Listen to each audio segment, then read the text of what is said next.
जी, अस्सलाम वालेकुम सब लोग कैसे हैं? एक नई वीडियो के साथ हाज़िर हैं और इस वीडियो में हम लोग हाइलाइट करेंगे बहुत ही इंपॉर्टेंट पॉइंट्स कि आपको पित्ते का ऑपरेशन कब करवाना चाहिए। चैनल को सब्सक्राइब कर दें और बेल आइकन को प्रेस कर दें ताकि तमाम की तमाम हमारी वीडियोज़ आप तक पहुँचती रहें। हमारे मुआशरे में पित्ते की पथरियाँ एक आम मसला है और बहुत सारे लोग इस चीज़ से लाइल्म होते हैं कि पित्ते में पथरियों के बावजूद आपको कब उसका ऑपरेशन करवाना इंतहाई ज़रूरी है। याद रखें कि गैर ज़रूरी ऑपरेशन करवाने से आपको हाज़मे के मसाइल हो सकते हैं। जबकि मेडिकल साइंस इस कदर अब तरक्की कर चुकी है कि अल्ट्रासोनोग्राफी एक बुनियादी टेस्ट है जिसकी बुनियाद पे पित्ते में पथरियों का फैसला किया जाता है। हमेशा याद रखें कि आपका सर्जन ही इसमें फाइनल अथॉरिटी है कि वो ये फैसला करेगा कि आपका ऑपरेशन कब होना चाहिए। लेकिन कुछ बुनियादी बातों का आपको भी इल्म होना चाहिए, जैसे कि अगर पित्ते की दीवार काफ़ी मोटी है, क्योंकि पित्ते की अगर दीवार मोटी है तो वो बार बार इन्फेक्शन का बायस बन सकती है और उसमें जो पथरी है उनका साइज़ कितना है, उनकी सोजिश कितनी है, ये और अलामात कितनी संगीन है। जब भी पित्ते का ऑपरेशन आप करवाएंगे तो इन चीज़ों को मद्देनजर रखेंगे। सर्जन किन चीज़ों की बुनियाद पर फैसला कर सकता है?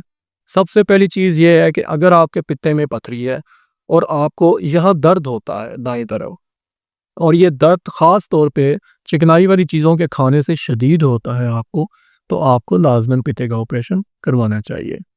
दूसरी चीज़ ये है कि अगर आपको बदहज़मी है, इसमें एक ही ज़हन में रखें कि बदहज़मी पित्ते में मौजूद पथरियों से भी हो सकती है, लेकिन बदहज़मी मैदे के और जिगर के दूसरे मसाइल की वजह से भी हो सकती है। तो आपका डॉक्टर ये फ़ैसला करेगा कि अगर आपको मुसलसल बदहज़मी और दर्द पित्ते में पथरियों की वजह से है, तो इस सूरत हाल में आपको पित्ते का ऑपरेशन करवाना चाहिए।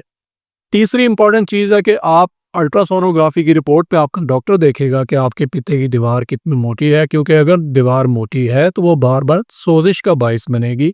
इस सूरत हाल में आपको ऑपरेशन करवाना चाहिए।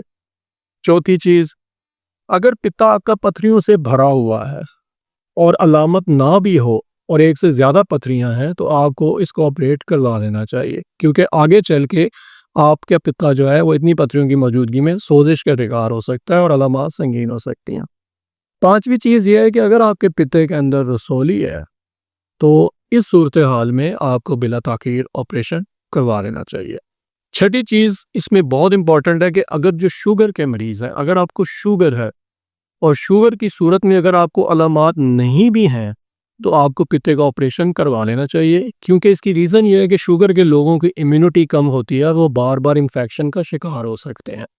सातवीं चीज़ कि अगर आपकी फैमिली हिस्ट्री है पित्ते के कैंसर की, आपके क्लोज ब्लड रिलेशंस, आपके माँ बाप, आपके बहन भाइयों में अगर किसी को पित्ते का कैंसर रहा है, तो इस सूरत हाल में अगर आपके पित्ते में पथरियाँ हैं तो आपको ऑपरेशन करवा लेना चाहिए, क्योंकि वो बाद में पित्ते के कैंसर का बायस बन सकती हैं। और आठवीं और आखिरी बहुत इंपॉर्टेंट चीज़ है पॉलिप्स। पॉलिप्स हमारी मेडिकल टर्मिनोलॉजी में हम छोटी छोटी रसोलियों को कहते हैं। अगर आपके पित्ते में पॉलिप्स की मौजूदगी अल्ट्रासाउंड की रिपोर्ट और मजीद इन्वेस्टिगेशन इसको कंफर्म कर देती हैं, तो आपको पित्ते का ऑपरेशन करवा लेना चाहिए, क्योंकि ये पॉलिप्स आपको बाद में कैंसर की शक्ल इख्तियार कर सकते हैं।